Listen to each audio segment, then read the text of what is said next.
On today's episode, we're out here in the steamy Georgia forest taking a look at the 2017 Nissan Sentra SR Turbo. That may sound like a mouthful, but basically what Nissan has done is they've taken the turbocharged engine out of the Nissan Juke and they've put it right here under this hood to give it a much needed injection of power. The first thing we should cover is what the Sentra SR Turbo is and what it is not. This is not a Honda Civic Si competitor, it's not a Civic R competitor, it's not a Ford Focus ST competitor, it's not a GTI competitor. Instead, this vehicle has the Honda Civic EXT directly in its sights. Because the Honda Civic EXT, up until this point, was really the only entry in this segment that offered you a little bit of extra oomph with a turbocharged engine under the hood at a reasonable price. And that's exactly what's going on with this model at $21,990, only we actually get more oomph out of this than we get in the Honda Civic. The extra oomph that we find under this hood may confuse some shoppers, but this is still significantly less than we're expecting to see in the new 2018 Honda Civic Si. The other thing you should know is that the Sentra SR Turbo does not replace the Sentra SR. Both models will continue to be sold. This is a little bit more expensive than the regular Sentra SR, but Nissan is actually keeping both models. The front end look is shared between the SR and SR Turbo, and it's a little bit different than the other Sentra models. The Sentra was recently refreshed for the 2016 model year. It got these more aggressive headlamps and a slightly more aggressive and larger front grille with this big chrome U shape on it. Of course, Nissan calls that the V-motion grille, but I really think it's more of a U-motion. The Sentra is still one of the larger entries in this compact sedan category. That really pays off when it comes to cargo room and passenger room inside the cabin, because we find more cargo room than we find in a Corolla or in a Civic. We also find a much more accommodating rear passenger area than we find in the Corolla, and you don't give up anything up front in order to get that bigger back seat. The overall design theme of the Sentra, especially back here in the rear, is restrained and elegant. Some people may find this a little bit boring, but it definitely doesn't have quite as much going on as we find in certain entries in this segment. Be sure and let me know what you think about the overall design down there in the comments section down below. The SR Turbo model gets specific badging right over here, and we find a trunk-mounted spoiler with the center brake light integrated right there. We also have a single chrome exhaust tip over there on the driver's side and reflectors lower on the bumper. Most models of the Sentra make do with a 1.8-liter four-cylinder engine that produces 130 horsepower. The power output and performance figures from that 1.8-liter engine are fairly average for this segment, but average is not what the Sentra SR Turbo was going for.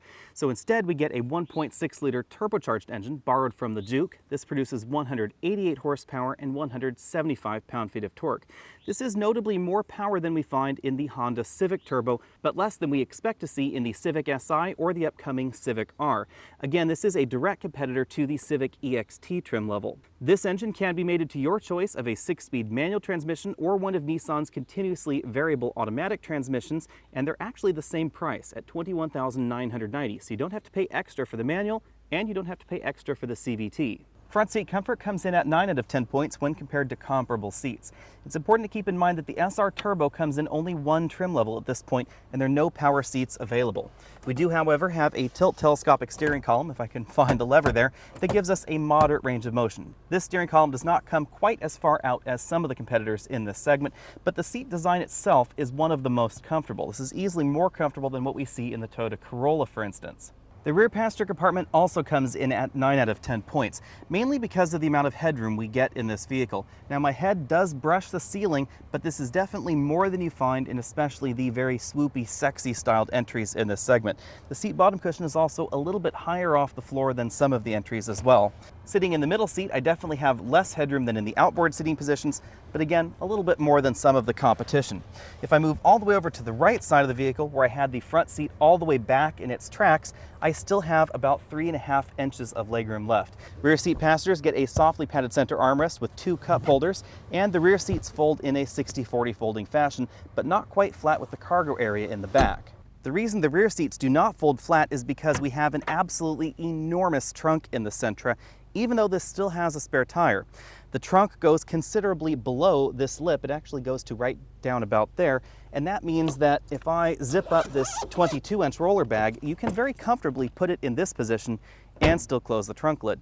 Now, you may recall from some of our other videos that you can put bags in this position in the competition, but you most certainly cannot put bags in this position in the competition, and that means you can fit an awful lot more luggage in this trunk than you can in a Camry or a Corolla. That's because the overall height of the Sentra's cargo area is a very important 2 inches taller than we see in the Corolla or in the Civic.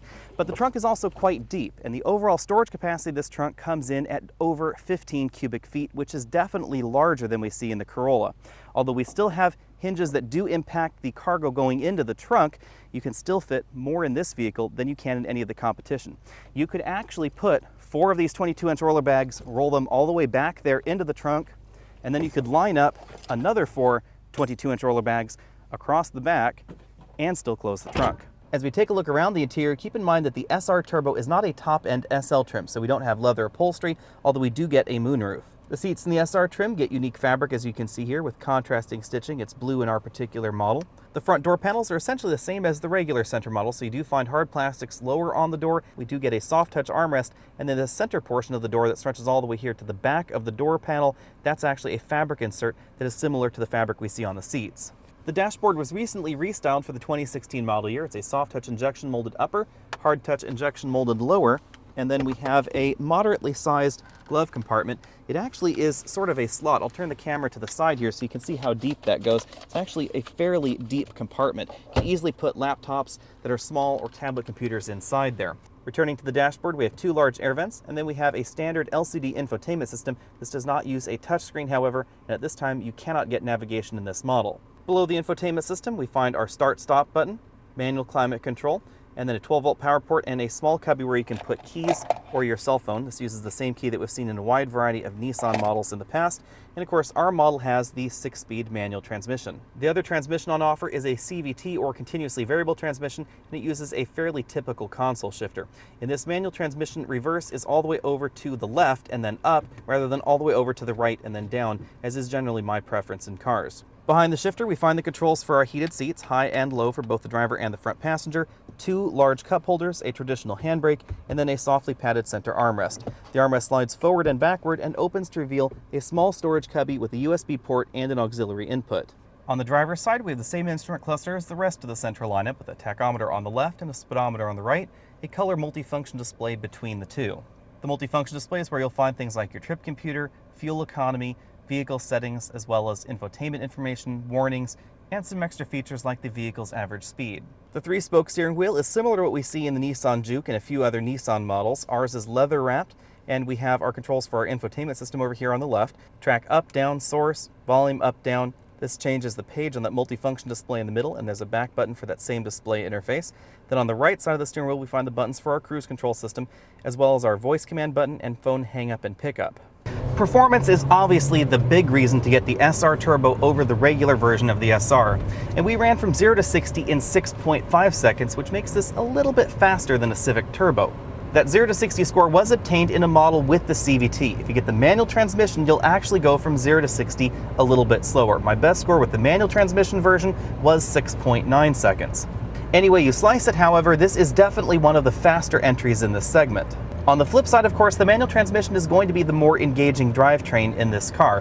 It actually makes this a little bit more fun to drive than the Honda Civic EXT, even though the steering and the front suspension in the EXT is just a little bit more to my tastes than we find in the Sentra. The Mazda 3 wins the award for the most engaging front suspension design and steering design. However, the Mazda 3 for this price will be significantly slower. In our preliminary 0 to 30 braking score, we stopped from 60 to 0 in 129 feet, which is a little bit longer than I would like. The prime reason for that is that the SR Turbo gets an awful lot more power, but we don't get wider tires than you find in the regular SR. The Honda Civic EXT actually has slightly wider tires than the model that we're driving right here, so I suspect if you even put comparable tires, one vehicle on the other, they would be fairly close. The majority of the driving dynamics in the SR Turbo are very similar to the regular SR, with of course the exception that we get an awful lot more power. Not only do we get far more torque out of this engine than the regular SR engine, but it happens at much lower RPMs. And that's really noticeable when you're driving the SR Turbo with the CVT, because very much like we see in the Nissan Juke, it doesn't have to stay at high RPMs like you find in smaller engines. It can actually loaf down there at lower RPMs when climbing hills. That helps improve your fuel economy, but it also improves the way that this feels while it's hill climbing. The suspension tuning in this vehicle is not as firm as we see in the performance entries in this segment. So this is definitely softer than a Civic Si, the Focus ST, etc. Again, very much like we see in the Honda Civic EXT, this is a very daily driver livable ride with the extra oomph. When it comes to handling, this does not grip the road quite as well as a Civic EXT or a Mazda 3, but this is definitely better than something like a Chevy Corolla. Keep in mind again that the price tag on this is much lower than the competition. What the SR Turbo gives you is handling competency that's almost as good for a price that is significantly less. In our preliminary cabin noise test, we scored 71.5 decibels at 50 miles an hour, which is pretty average for this particular segment. We haven't had much time to fuel economy test the SR Turbo, but we have been averaging about 34 miles per gallon. That's very similar to what we saw the first time we drove a Honda Civic Turbo. So I'm going to go ahead and give this an A when it comes to fuel economy. I would expect that very much like the Honda Civic Turbo, when I get my hands on one for a complete week and put this on my usual driving cycle, the fuel economy numbers will actually improve, especially if you get the CVT. Again, that is the important thing to keep in mind, is that the lowest fuel economy will be had with the manual transmission, the highest will be with the continuously variable. My bottom line with the SR Turbo is that this is giving me exactly what I'm looking for out of a compact sedan, and I wish it's a model that more companies would emulate. I want the additional power, but I don't necessarily want to pay for all the performance bells and whistles. I don't need a rock-hard suspension, I just want more oomph out of my car. I want a vehicle with an engaging steering rack, with an engaging suspension feel, but I don't want a suspension that's rock hard and unlivable as far as a daily commuter goes. I want to be able to go on a car trip in my compact sedan without worrying about bruising my kidneys. And that's exactly what the Sentra SR Turbo and the Honda Civic EXT are doing for you, only the SR Turbo is doing it for you at a lower price with a manual transmission if you can give up a little bit of fuel economy. Nissan has a well-deserved reputation for pricing their vehicles aggressively, and that continues for the SR Turbo. There's only one trim level. You choose between automatic or manual transmission, and they're the same price, $21,990. That makes this significantly less expensive than a Mazda 3 with the 2.5-liter four-cylinder engine. It's about $4,000 cheaper. That also means that the Sentra SR Turbo is notably less expensive than a Honda Civic EXT.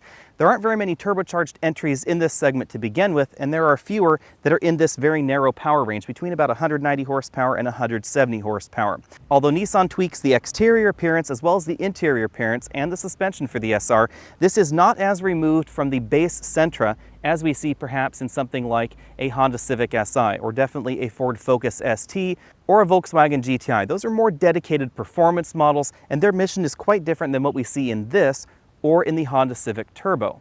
The overall suspension dynamics that we see in the Honda Civic Turbo, and especially the Mazda 3 2.5, are superior in my opinion to what we see over here in the Sentra. But again, the Mazda 3 is considerably more expensive, and it won't actually be any faster than the Sentra SR.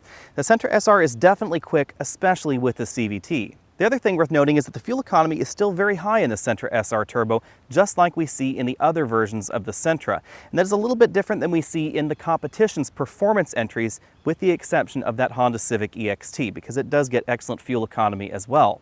You will, of course, have to stay tuned for the complete review on the Sentra SR Turbo. We can get our hands on one for a complete week, so we can do our usual battery of performance tests as well as competitive comparisons.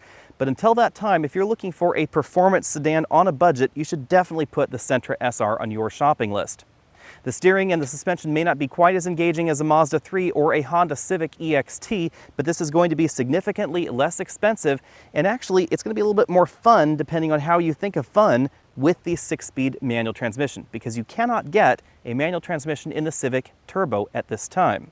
Although the Sentra gives up a little bit of fun in terms of the suspension tuning, the suspension dynamics, and the steering, this is definitely going to feel a little bit more engaging in terms of the transmission than the Honda Civic. It's also going to be a hair faster. Of course, most shoppers out there are likely going to get the continuously variable transmission, and if you get the CVT, then you'll have fuel economy that's very, very similar to what we see in the Honda Civic Turbo, and actually a little bit better in real-world driving than we see in the Mazda with the 2.5-liter four-cylinder engine.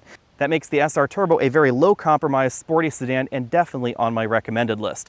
Thanks for taking the time to check out this video. Again, I'm Alex Dykes. This has been the 2017 Sentra SR Turbo. Let me know what you think about it down there in the comments section down below, and stay tuned for our full review coming up soon.